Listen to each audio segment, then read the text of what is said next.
Nesta lição, estudaremos as características do avivamento pessoal, ressaltaremos a importância da vida devocional e, por fim, mostraremos que o avivamento pessoal influencia nosso comportamento interpessoal, sobretudo no contexto familiar. Vamos juntos aprender a palavra de Deus.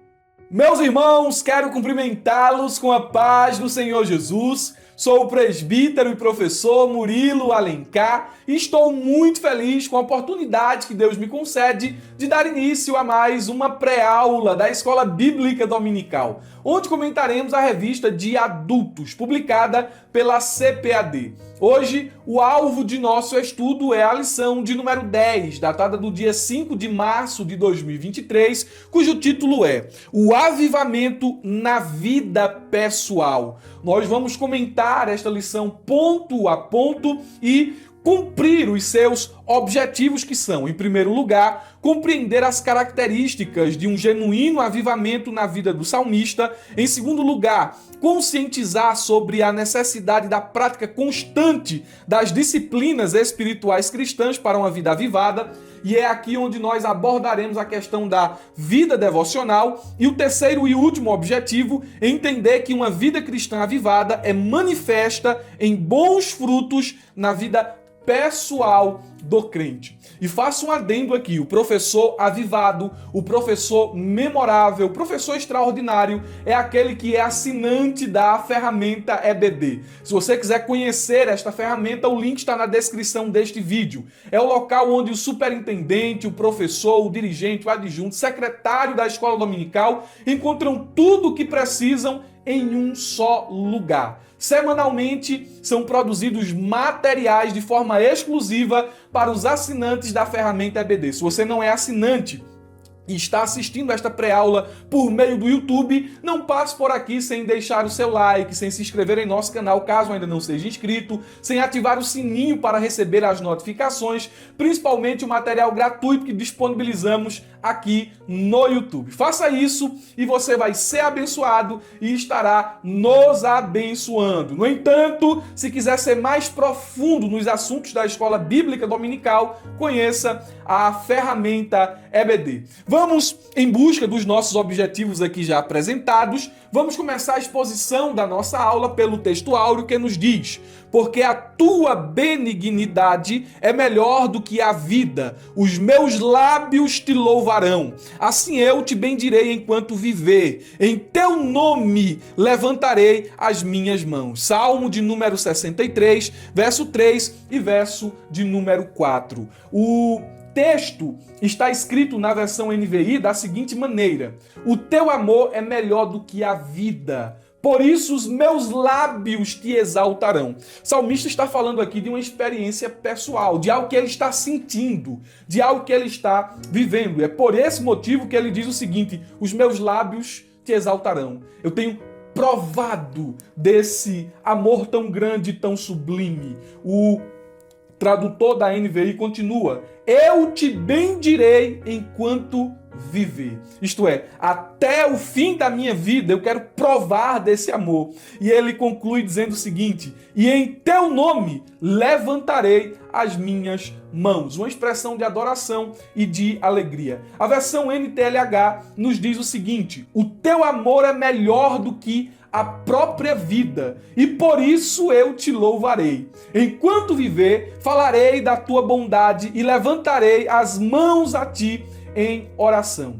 Esse Salmo de número 63, ele é uma composição de Davi. E anote aí a divisão do Salmo, uma divisão homilética e didática. Ele pode ser dividido em todos os seus versículos, do versículo 1 ao versículo de número 11, em 3 partes. Na primeira parte, o salmista expressa o seu anelo por Deus. Na segunda parte, ele expressa confiança no Senhor. Deus vai o livrar de todos os seus inimigos. E no último versículo, versículo de número 11, que não entra aqui dentro da leitura bíblica em classe, mas faz parte do Salmo como um todo, é o versículo de conclusão, o salmista expressa sua alegria em Deus. Então ele fala de adoração, de confiança e de alegria. O versículo 11 diz: mas o rei se regozijará em Deus. Qualquer que por ele jurar se gloriará, porque se tapará a boca dos que falam mentira. A alegria do rei está em Deus. E nós cremos que o rei Davi é o compositor deste salmo. A verdade prática nos diz: a presença do Espírito Santo é uma realidade em todos os dias da vida de um crente avivado. Eu, pensando na verdade prática, separei aqui algumas razões pelas quais a presença do Espírito precisa ser diária e constante na vida do crente. Eu acredito que essas razões aqui, elas são fundamento para a verdade prática. Primeira razão: o Espírito constantemente nos leva ao quebrantamento pessoal por meio da convicção de pecados e do arrependimento. É ele quem provoca na vida do crente esse senso de indignidade, esse senso de esse sentimento de quebrantamento, esse sentimento de tristeza pelo pecado. E é o crente verdadeiramente arrependido que se aproxima de Deus. É por isso que o crente avivado é um crente que constantemente está se arrependendo. É um crente que vive uma vida de quebrantamento. Isso é possível por meio da ação do Espírito. É por isso que o crente avivado desfruta da presença da terceira pessoa da Trindade todos os dias de sua vida. A Bíblia diz em João, capítulo 17, o versículo 8, quando ele vier, convencerá o mundo do pecado, da justiça e do juízo. A segunda razão pela qual a presença do Espírito precisa ser diária e constante é que o Espírito nos confere convicção de salvação. Glória a Deus! Glória a Deus. É por isso que Davi orou lá no Salmo 51, dizendo: não retira de mim o teu Espírito, torna a dar-me a alegria da salvação. Mas Paulo, ele avulta essa verdade em Romanos, capítulo de número 8, versículo 16. O próprio Espírito testemunha ao nosso espírito que somos filhos de Deus. Esse testemunho, essa convicção precisa estar presente em todos os nossos momentos de peregrinação aqui nesta terra. A terceira razão é que o Espírito nos dá entendimento espiritual. Olha o que Paulo diz à igreja de Corinto, 1 Coríntios, capítulo 2, versículo 14. Mas o homem natural não aceita as verdades do Espírito de Deus, ou seja, o homem ímpio não aceita, não conhece, não entende profundamente as verdades do Espírito de Deus. Elas lhe parecem loucura e ele não consegue entendê-las, pois apenas quem é espiritual consegue avaliar corretamente o que diz o Espírito. Esse texto está na versão NVT. E a última razão, apenas aqui de uma lista resumida, razão pela qual o Espírito ele deve ser uma realidade presente diariamente na vida do cristão, é que ele nos concede poder espiritual. Glória a Deus. O crente avivado desfruta da presença do Espírito. Ele é quebrantado, ele tem entendimento espiritual, ele tem convicção de salvação e ele tem poder espiritual. A Bíblia diz em Atos, capítulo 1, versículo de número 8, mas receberão poder quando o Espírito Santo descer sobre vocês, e serão minhas testemunhas em Jerusalém, em toda a Judéia e Samaria e até os confins da terra. Então, percebemos que a presença do Espírito é uma necessidade diária. Deve ser algo constante. Deve ser uma experiência desfrutada todos os dias. O primeiro ponto da nossa revista vai abordar, ou melhor dizendo, da nossa lição de número 10, vai abordar o seguinte assunto: o avivamento na vida do salmista.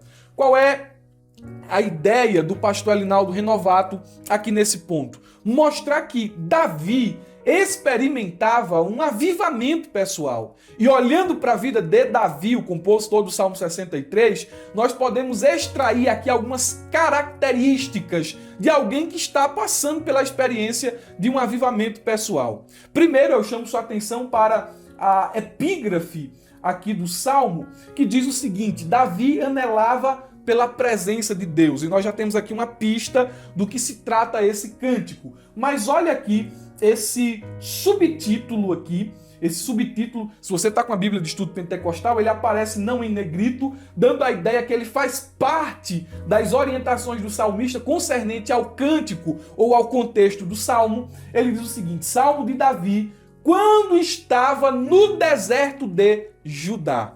Davi não estava no palácio, ele estava no deserto. E o contexto deste salmo aqui não era uma perseguição por parte de Saul, porque o versículo de número 11 nos dá a entender que Davi já era rei nessa época.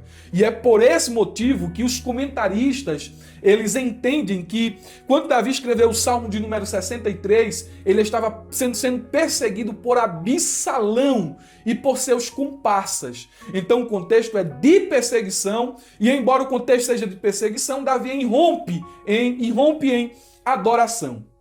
Ele estava fugindo, mas estava adorando. Davi não deixou de cantar no deserto. Dá a ideia de que esse cântico foi composto nesse período de adversidade, em que ele estava rodeado por terra seca, mas o deserto não estava em seu coração. O coração de Davi estava regado com oração, estava regado com confiança, estava regado com louvor e adoração. Ele era um crente avivado que adorava apesar das circunstâncias contrárias. E aqui eu já quero realçar a primeira lição. O cristão, ele passa por apertos. A vida do cristão não é só no palácio, não é só de bênção, não é só de alegria. Ele passa por momentos de dificuldade. Sim, ele passa por tribulações. No entanto, apesar das provações que enfrentamos aqui em nossa peregrinação, nós devemos ser fervorosos e avivados no espírito. E isso nos leva a cantar além das circunstâncias, nos leva a adorar apesar do que está acontecendo à nossa volta. Precisamos ter o coração do salmista Davi. E me permita aqui fazer um adendo. Precisamos ter o coração de Abacuque. Quando ele nos diz no capítulo 3, versículo 17 e 18 de seu livro, a adoração é supracircunstancial. Ele nos escreve um cântico dizendo: ainda que a figueira não floresça, nem haja fruto na videira, ainda que a colheita da oliveira decepcione e os campos não produzam mantimento, ainda que as ovelhas desapareçam do aprisco e nos currais não haja mais gado, mesmo assim me alegro no Senhor e exulto no Deus da minha salvação. O que é que Abacuque está nos ensinando?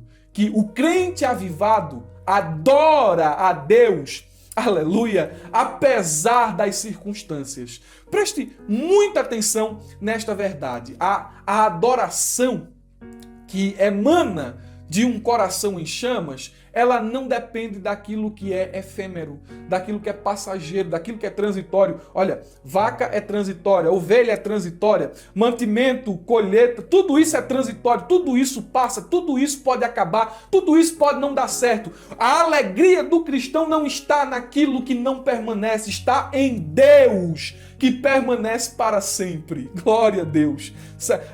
Davi, ele se alegrava no Senhor.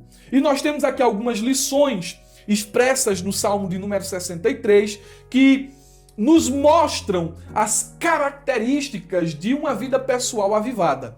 A primeira lição presente aqui no texto é que o cristão avivado tem sede de Deus.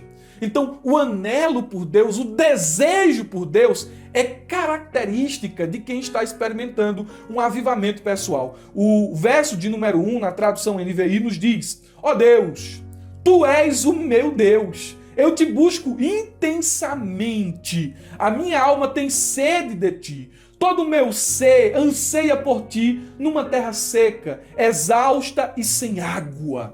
Glória a Deus. Davi está expressando o seu anelo, está expressando o seu desejo por mais de Deus. Algumas versões vão traduzir essa expressão aqui, eu te busco intensamente, como é o caso aqui da corrigida, da versão corrigida. Ele diz o seguinte: eu te busco de madrugada. Em outras palavras, o que é que Davi está dizendo aqui, parafraseando e aplicando?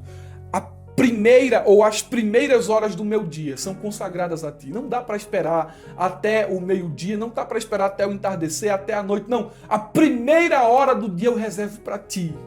E as primeiras horas do dia é o momento em que está mais frio, é o momento em que o sono é mais forte, mas Davi diz o seguinte: olha, eu desejo tanto estar com Deus, desejo tanto ter mais de Deus, que desprezo o frio, desprezo a cama, desprezo o descanso. Eu quero é mais de Deus, eu tenho sede dele. E a sede, falando no aspecto que todos nós conhecemos empiricamente, a sede, ela é um sentimento, ela é, na verdade, um desejo insaciável por água. A água é um dos elementos essenciais para a vida. E quando a sede vem, não dá para esquecer, não dá para menosprezar, não dá para superar por indiferença. Olha só, é não pensar que eu não vou sentir sede. A sede vem, ela precisa ser saciada. Caso contrário, o corpo esmorece. Davi está dizendo, olha, eu tenho sede por ti, Deus. Eu tenho sede, nada pode matar essa sede a não ser, glória a Deus, a não ser estar contigo, a não ser te buscar, a não ser provar de ti. A segunda característica de uma vida avivada é experiências com Deus. O cristão avivado, ele tem experiências com Deus. Olha o que Davi diz, versículo 2, na versão NVT.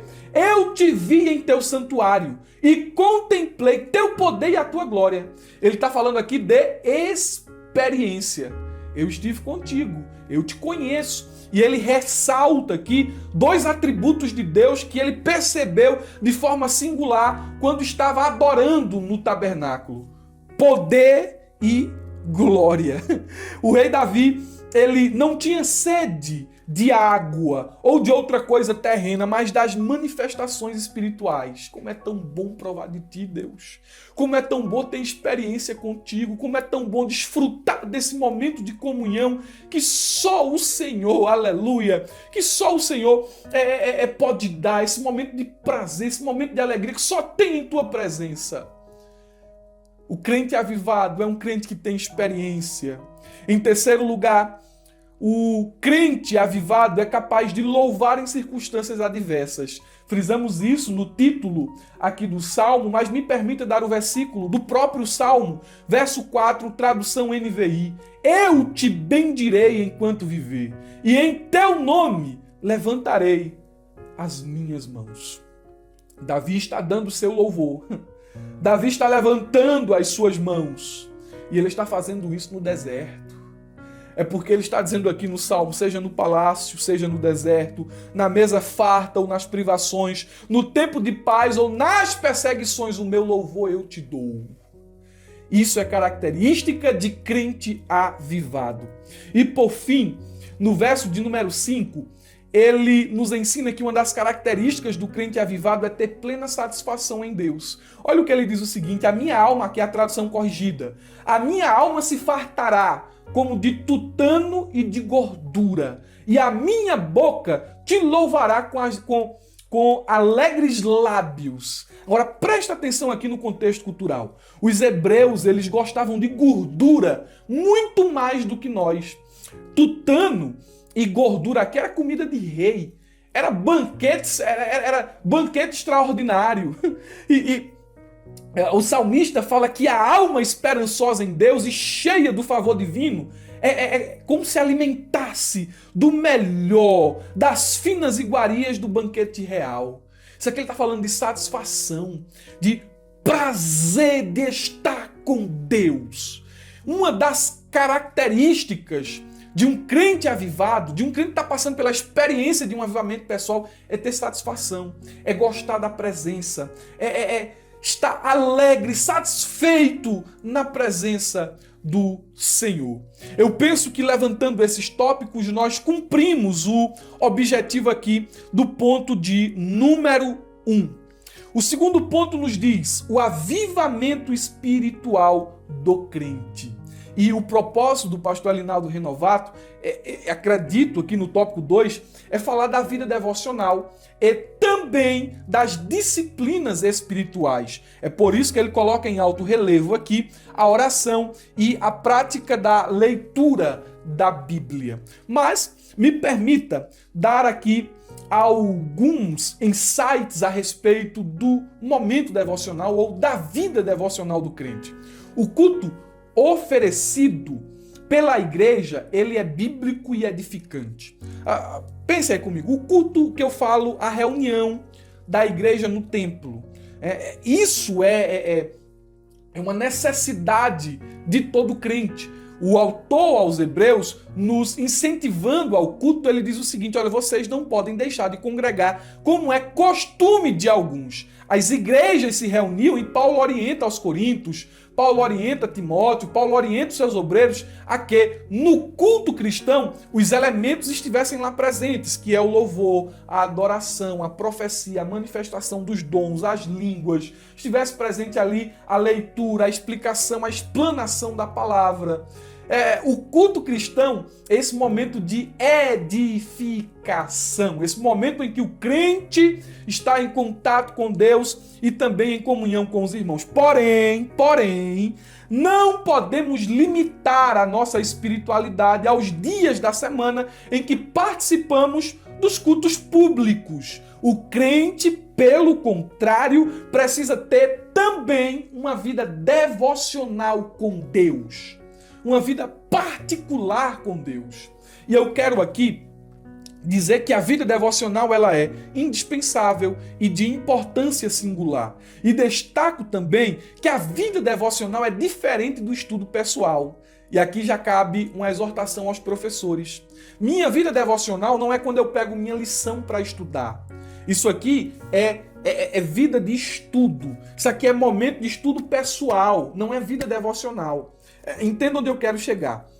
Quando eu falo de estudo pessoal, eu falo de um momento em que eu reservo para ler a Bíblia, para estudar um livro que fale sobre a Bíblia, para orar, para meditar, quando tenho a responsabilidade de ensinar e de pregar. Isso é estudo devocional. Agora, vida devocional é quando eu vou a Deus simplesmente pelo hábito de ir, pelo anelo de estar com Ele, sem ter nenhuma responsabilidade de pregar, de ensinar, de falar alguma coisa depois. É só de estar com Ele, de ouvi-lo, de estar pertinho dEle, de ter comunhão com Ele. Um exemplo que ilustra essa diferença é a questão da cozinha.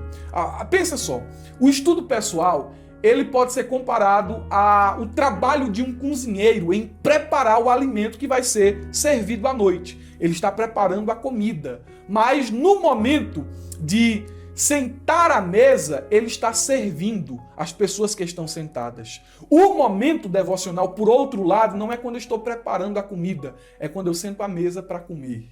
Acho que dá mais ou menos para entender essa ilustração. O momento devocional, quero dizer com isso, ele é mais íntimo, ele deve ser diário, constante. O momento devocional é o tempo que dedicamos a Deus para ouvi-lo falar conosco sem intermediários humanos. Irmão Murilo, como assim? Por que o momento devocional é tão importante e você tocou aí sem intermediários humanos? Deixa eu dar outra ilustração, presta atenção.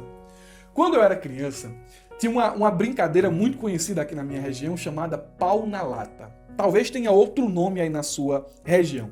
O que era que a gente precisava para brincar de pau na lata?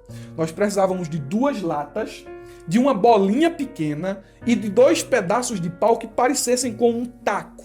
Aí as latas eram colocadas, ficava um menino de um lado, um menino do outro. Aí a intuição era jogar a bolinha para derrubar a lata do outro, né? Ou então, quem tivesse com o taco na mão tinha que rebater a bola. Era uma brincadeira muito alegre, muito divertida. E eu lembro dos gritos, dos meninos brincando na rua, eu lá no meio. As horas passavam depressa.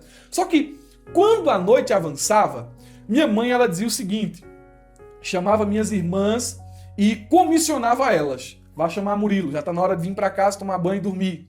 Aí minhas irmãs chegavam lá. Ô Murilo, mãe tá chamando, vem para casa.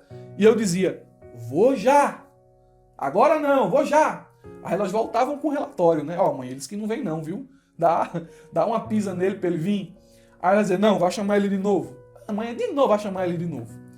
Aí quando elas chegavam lá que me chamavam, mãe, Murilo tá te chamando, e é a última vez que ela tá te chamando. Eu dizia, vou já.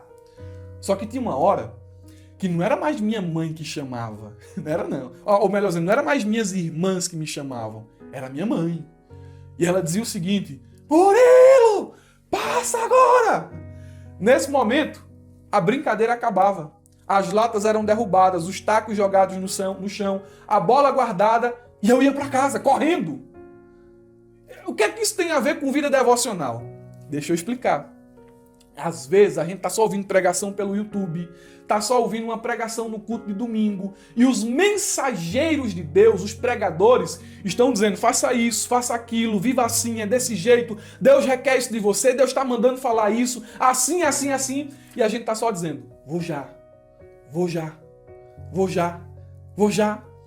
Mas quando Deus fala, a gente para de dizer vou já, e a gente vai. É Ele quem está falando. É o Pai, o próprio Pai quem está falando. E isso diz respeito à vida devocional. Ouvir uma pregação é bom. Eu não estou falando contra ouvir uma pregação, contra participar de um culto. Não estou falando, isso é bom. Só que você precisa ter a sua comunhão com Deus, seu momento devocional. Você precisa ouvir a voz de Deus. Olha a importância de se reservar um momento para se ter vida devocional. Aleluia, aleluia, glória a Deus, glória a Deus. E eu quero mostrar aqui a vocês que não é tão fácil ter uma vida devocional. Existem alguns inimigos da vida devocional. Eu vou citar aqui alguns. Né? Murilo, eu não tenho assim vida devocional, eu não tenho assim, não sou persistente na vida devocional, eu falho, às vezes esqueço, não dá certo. E me deixa mostrar aqui quais são os inimigos pelos quais você tem sido vencido. O primeiro deles é a falta de tempo. Muita gente diz assim: olha, eu não tenho uma vida devocional, não oro todos os dias, não leio a Bíblia, não busco a Deus em casa, não tenho o hábito de orar de madrugada. É porque minha vida é muito corrida, não tenho tempo. Mas peraí, pensa comigo aqui um momento. Tu teve tempo hoje para comer, tu teve tempo para beber água, tu teve tempo para ir no banheiro, tu teve tempo para dormir. Mesmo tua vida sendo corrida, tu tem tempo para fazer essas coisas. Por que tu faz isso? Ah, eu faço isso porque são coisas essenciais, são necessárias. E o problema está aí. O problema não é falta de tempo. O problema é que nós tratamos o momento devocional com Deus como algo que não é necessário. Quando você tratar o seu momento devocional com Deus como uma prioridade, você vai criar tempo. Você vai ter tempo para ter vida particular com Deus. O segundo inimigo, preguiça. É porque eu fico procrastinando, eu coloco o momento devocional para amanhã, depois de tarde, depois de noite, eu já estou muito cansado. Não consigo. Preguiça é pecado. E ela anda de mãos dadas com a procrastinação. O crente que está experimentando um avivamento pessoal, ele não é relaxado com as coisas espirituais. O terceiro inimigo é a distração. A distração é terrível.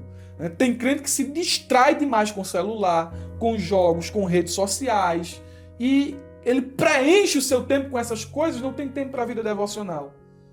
O quarto inimigo, o pecado.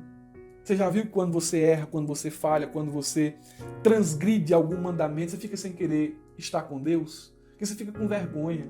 Aí o que é que você faz? Você não vai até Deus. Você se afasta de Deus, da palavra e da oração. Talvez seja o momento em que você mais precise de vida devocional quando você erra.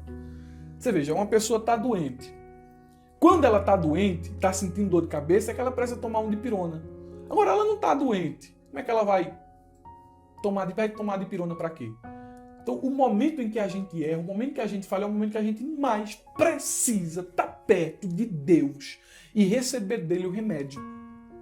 Em quinto lugar, o último inimigo espiritual que quero destacar aqui, o último inimigo do momento devocional que quero destacar é a falta de vontade. Eu não faço momento devocional, confesso. É porque não tenho vontade. E quando o crente não tem vontade de se alimentar da palavra, é porque ele está cheio de outra coisa. E quando você está cheio de outra coisa, você tem fastio. Aí o crente está lá frio, no sentido espiritual, é porque está farto de alimento estragado, como Netflix, entretenimento, pecado e outras coisas mais. Se você fizer uma dieta destas coisas, você vai ter fome espiritual. Vai ter fome espiritual.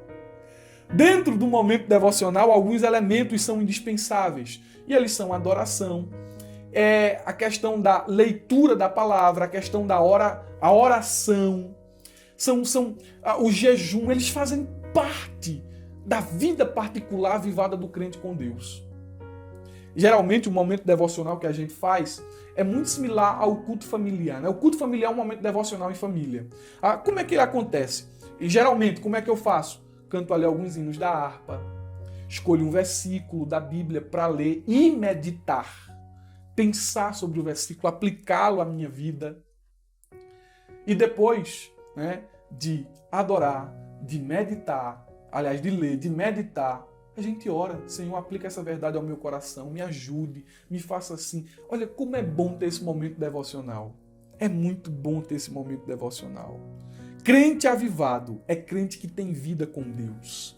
O terceiro tópico da lição nos diz o seguinte: a vida pessoal e familiar do crente avivado. Presta atenção no que eu vou te dizer aqui. Eu falei isso na introdução da lição, que a vida pessoal avivada, ela influencia as nossas ações, os nossos relacionamentos interpessoais, principalmente no contexto da família.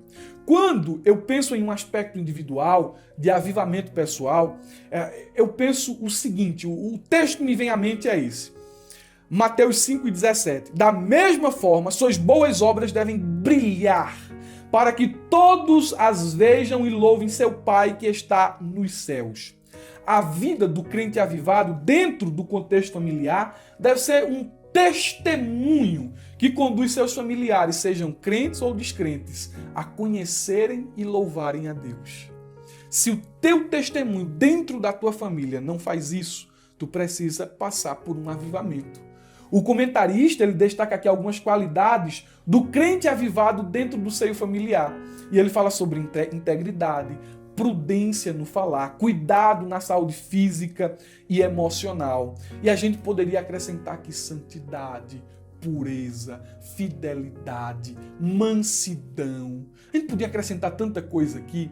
Então, teu testemunho deve ser essa luz que brilha no meio ou no seio familiar. Quando se fala em testemunho agora, não só no aspecto individual, mas incluindo os cônjuges, me permita dizer aqui, falando sobre casamento, contexto de casamento, o crente avivado, ele porta-se com fidelidade, amor e respeito. No que diz respeito, no que tange ao homem, ele ama a sua mulher assim como Jesus ama a igreja. E esse amor tem característica sacrificial, provedora e abnegada. Isso aqui é avivamento de verdade dentro do lar. É o homem amar sua esposa com esse tipo de amor. Quando se fala em relação à mulher, ela tem uma missão dada por Deus de ser uma companheira sábia e edificar o lar. Só uma mulher avivada cumpre os objetivos traçados na palavra de Deus para a sua vida. Só a mulher avivada pode ser chamada de virtuosa. Ela, em sujeição ao seu marido, o auxilia em sua responsabilidade dada por Deus. Ambos entendem que o casamento é indissolúvel, bem como é um ambiente de crescimento espiritual. Glória a Deus. Glórias. Quer ser um crente avivado? Ame sua mulher. Quer ser um crente avivado? Ame o seu marido. Porque eu falo muita língua, porque eu prego muito, porque eu tenho muito entendimento, porque eu tenho uma faculdade disso, faculdade daquilo, porque eu tenho posição, porque eu tenho um cargo, eu sou avivado. Não. Quer ser um crente avivado no lar, no contexto do casamento, ame o seu cônjuge. Glória a Deus. Ame o seu cônjuge com amor bíblico, conforme as Escrituras.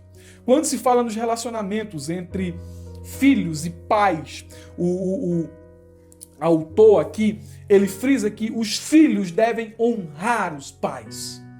E honrar significa muito mais do que simplesmente obedecer a eles. Significa mostrar respeito e amor por eles, cuidar deles enquanto precisarem de nós e procurar honrá-los pela maneira como vivemos. Aleluia, como isso é bonito. Como isso é bonito, o filho deve aprender a obedecer ao pai e à mãe.